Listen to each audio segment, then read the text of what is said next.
Bueno, nos encontramos con Javier Huertas, es un paciente de Guadalasalud con su alta terapéutica, con un trabajo fantástico de recuperación, de rehabilitación, de desintoxicación y bueno, con una iniciativa profesional magnífica que nos contará a continuación. Pero yo quiero saber, Javier, ¿tú cómo te encuentras? Pues agradecido, agradecer al Grupo Guadalasalud la oportunidad de estar hoy aquí contigo, a todos los profesionales que tiene el grupo y la verdad que muy orgulloso también de sentarme aquí junto a ti. Agradecer también quiero agradecer a mi familia, a mi padre, a Espiri, a mi madre y a mis 3 hermanos, a Jesús, a Maca y Eva y a sus parejas y a mis amigos, porque todos me han ayudado a este camino y poder compartir pues este rato contigo es gracias a vosotros y a ellos. Tú has tenido un proceso de recuperación, nos valorarás ahora si ha sido más costoso o menos costoso, si ha sido un sufrimiento o ha sido un desahogo, pero de cualquier manera a mí me gustaría saber primero de dónde venimos. O sea, ¿quién era Javier Huertas antes de llegar a este proceso de recuperación? Creo que cuando ingresamos en un centro de adicciones, o por lo menos lo que yo sentí, es que nos damos cuenta de una verdad incómoda y es que no somos capaces de sostener emociones y nos vamos a recurrir a una sustancia, ¿no? Entonces, ese final para comenzar aquí, yo creo que lo que nos indica es que estamos bajo una identidad, un ego, que en mi caso yo lo tengo identificado desde los 28 hasta los 50 años, en el que se agota. Se me ha guiado ese ego, me ha guiado esa identidad, pero era más por complacer a unas expectativas sociales y familiares y entonces se va agotando cuando yo me divorcio, cuando dejo la compañía que había estado trabajando 20 años y entonces me quedo vacío, me quedo desconectado del mundo. Entonces es una parte de Javier. Hay una identidad de los 28 hasta los 50, pero de los 28 hasta los 12, pues también hay otro Javier que va creciendo, como adolescente, y en esa parte pues a lo mejor hay un Javier con más esencia. Y ese Javier es el que a mí me ha servido durante el tratamiento para mirar hacia atrás y ser un referente, ¿no? Yo quiero ser también ese Javier, y también Javier de bebé y todo, ¿no? Yo creo que hay distintos, pero es uno solo, ¿no? Vemos de dónde venía, porque había mucho sufrimiento, ¿verdad? Antes de llegar aquí, un consumo exagerado, problemas laborales, ¿Cómo resumes tú ese antes de llegar aquí? Ponnos en contexto.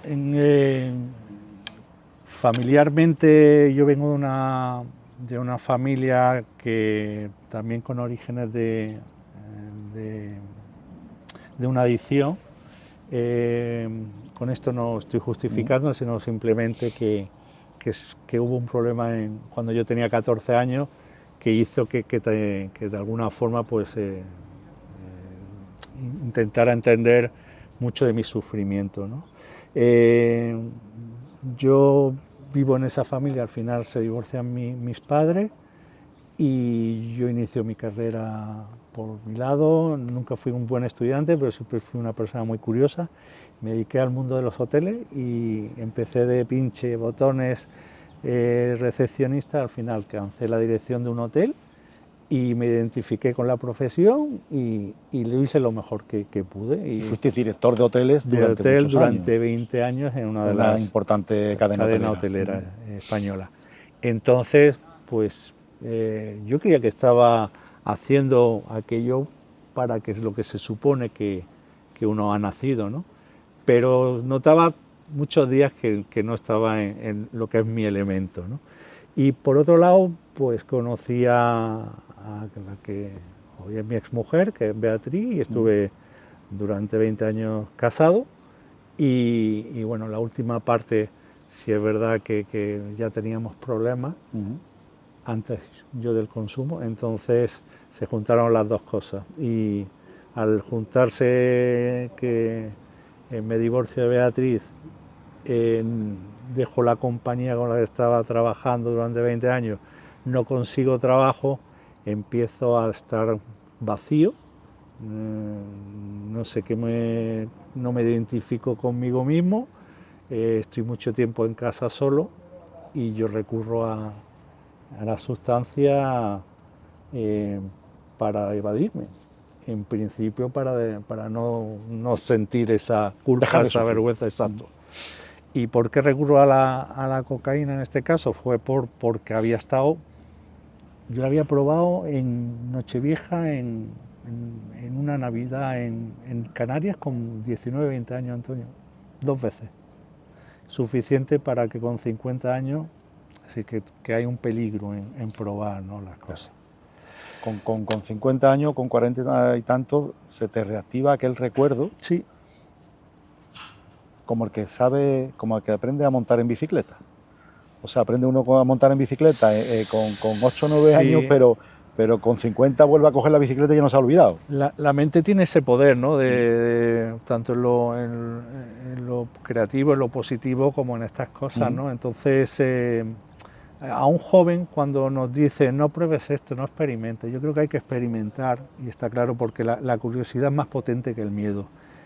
Pero detrás de ese experimento, que no haya una segunda vez, porque una segunda y una tercera lo que te va a llevar es a este infierno.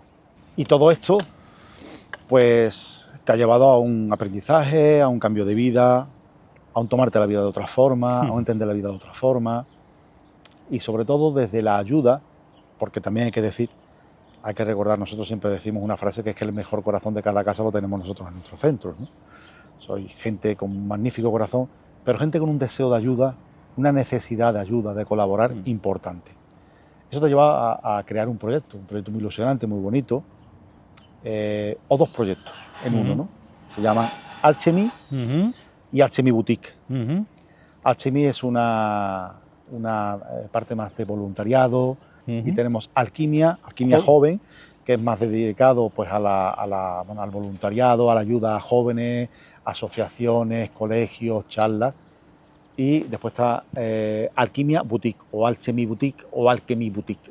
Lo pondremos ahora subtitulado para que veamos cómo es, ¿no? Háblanos un poquito de esos 2 proyectos tan bonitos, tan ilusionantes. Empezamos por el Alchemy Joven, ¿no?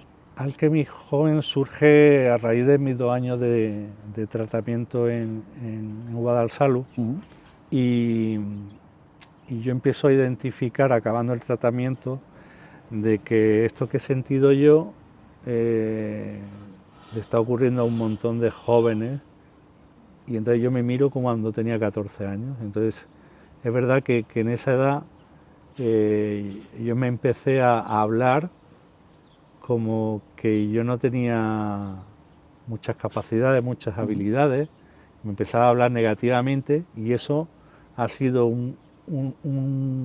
como un monstruo que a mí siempre me ha perseguido. Y ahora aquí me he descubierto, pues he aprendido a jugar al ajedrez, a cocinar, me escribía escritura creativa, he estado en teatro, me voy a mi piscina a nadar, ahora estoy aprendiendo a tocar el ukelele. Es decir, todas las cosas que yo me ponía que no era capaz, ahora resulta que tienes habilidades, que tengo habilidades. Tienes paciencia, tienes control. Claro, entonces esto le ocurre a muchos jóvenes ahora con el auge también de las tecnologías, de los móviles. Ahí hay también un problema, y digo, ¿cómo puedo yo con lo que yo he aprendido trasladárselo a los jóvenes en los centros educativos, en las asociaciones de padres y madres, donde mi experiencia, mi aprendizaje, que al final es conocimiento, es trasladarlo a servicio? Entonces yo estoy encantado, pues, de este proyecto. Nace con el corazón, ¿no? Y nace para decirle a esos jóvenes qué está ocurriendo ahora dentro de ellos, que están empezándose a desconectar, y hay un auge que es brutal, que decía el filósofo francés Gilles Lipovetsky en un libro, La era del vacío, que estamos en la era del individualismo, donde está el hipermodernismo, el auge del consumismo, hiperconsumismo, el selfie, el yo sobre encima de todo, y esto los jóvenes lo están empezando ahora a sentir, ¿no? Entonces, para esa desconexión, ¿qué ocurre? tiene que venir alguien a un aula, aparte de los profesores, y explicarle la vida real, ¿no? Y yo creo que en este caso yo fui como vosotros, y lo que tenemos que empezar a enseñar es más de inteligencia emocional, emociones y comportamiento, a despertar su curiosidad, su creatividad, qué tipo de inteligencia tienen ellos, que hay 7 o 8 tipos de inteligencia, y saber cuál es la que se asocia contigo, y por último que tengan un propósito vital. Entonces, como esas 3 líneas son las que cruza, y en esas conversaciones, esas charlas que estoy encantado de darles, pues intento despertar ese niño dormido. Imagino que vinculas también tu historia, tu ejemplo de vida, para que ellos puedan verse reflejados también de alguna manera, ¿no? Es parte importante de la charla, es mirar lo que te pasa cuando te desconectas, ¿no? Tenéis una vida por delante que yo miro ahora con 14, 16 años, y es una edad muy bonita. Aunque dicen que ahora la edad de mayor felicidad son los 60 años, según los últimos estudios, pero los jóvenes es verdad que es una edad muy bonita, pero puede ser también muy traumática si no te ayudan a priorizar aquello que nunca, o por lo menos en mi época, hemos hablado, ¿no? Yo no podía expresar en casa una emoción porque pensaba que había un problema mayor, como he contado antes. Entonces para mí era muy difícil expresar cómo me sentía. Y hoy los jóvenes tienen que expresar cómo se sienten, no pueden meterse en su cuarto y refugiarse. Y estos tienen que entender el porqué. Cuando tú empiezas a entender los porqués que hay detrás de cada comportamiento, empiezas a comprender, y cuando comprendes estás abierto a más posibilidades. Entonces yo creo que a los jóvenes se les tiene que hablar de tú a tú, y esa es una parte que a mí me apasiona, ¿no? El verles que están pasando por lo mismo que yo, pero que hay una paleta infinita de cosas maravillosas en esta vida. Esta es la parte de voluntariado donde tú pues quieres de alguna manera devolver a la sociedad por lo que la sociedad en su momento pues, te dio, y quieres colaborar con familias, con jóvenes que están sufriendo o que tienen una perspectiva, un futuro pues algo incierto, ¿no? Pero después está la parte más profesional, que es Alquimia o Alchemy o Alchemy Boutique, donde te dirigen más al sector profesional, empresarial. Llevas también tu experiencia, pero llevas otro enfoque de aprovechamiento del tiempo y aprovechamiento de las oportunidades, ¿verdad? Surge también porque en mi propia experiencia, y esto en las organizaciones creo que lo están sufriendo, es también nos desconectamos, ¿no? Vamos con una expectativa, nos vinculamos, nos identificamos demasiado con nuestro trabajo, y hay un momento muy habitual de decepción o desilusión de un líder o de un miembro del equipo, en el que tienes que volver a descubrir quién eres para volver a dar la parte más fiel de ti mismo, y eso es lo que las empresas buscan de ti, tu autenticidad, que la vulnerabilidad se convierta en un activo, en un valor, ¿no? Y eso hoy en día es muy presente, y con el tema de las tecnologías pues mucho más, ¿no? Porque lo que no puedas copiar te lo va a hacer el ChatGPT y demás, pues entonces las empresas van a valorar el que tú seas más consciente, que seas más humano, que seas más auténtico, y entonces es una de las partes que me quiero dirigir. El concepto boutique que le he puesto es porque los hoteles boutique tenían 5 diferencias que les hacía distinguirse como los hoteles más valorados por los clientes, y en la organización está pasando igual, y es que en la formación tiene que ser grupos pequeños, grupos reducidos. Se lo daríamos a 3 o 5 personas, los líderes. Después en proyectos reales, que sea para crear valor dentro de la empresa, hiperpersonalización y la experiencia del cliente que sea memorable, ¿no? Entonces, con mi historia también personal, transmitida en esos proyectos y a esos líderes, consigues que uno vuelva a identificarse con la persona que era y se vuelva a ilusionar. Y yo creo que estaremos todos de acuerdo que hoy el que dirige recursos humanos, el CEO, el financiero, marketing y ventas, operaciones, al final echan de menos porque ahí hay un vacío enorme. Ponnos un ejemplo, ¿qué es lo que sueles hacer en esos talleres? Pues habilidades blandas como empatía, como pensamiento crítico, como comunicación.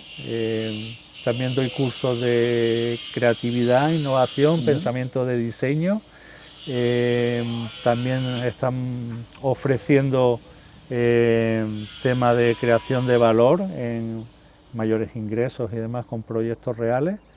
Y sobre todo liderazgo, Antonio, porque en la parte de liderazgo, cuando estás arriba, normalmente nos identificamos con esa posición de yo estoy aquí encima, ¿no? Te lo da el cargo, ¿no? ¿Quieres aportar algo más que se nos escape? Dar las gracias, daros las gracias y bueno, recordad también a todos los compañeros y profesionales con los que, como empiece a nombrar no acabo, a todos los quiero un montón y nada, daros las gracias. Muy bien. Pues nada, Javier, para mí es un placer charlar contigo como siempre, dialogar un poquito sobre tu historia, sobre tus proyectos y lo que te deseo es que la mayor de la suerte, de la fortuna y que lleves tu experiencia a cuanta más gente mejor, tu manera tan bonita de comunicar, de explicar y de alguna manera ayudar a salvar a gente que lo están pasando mal, que seguro que de una manera o de otra lo consigue. Muchas gracias. Muchas gracias a ti. En Guadalsalus sabemos cómo ayudarte.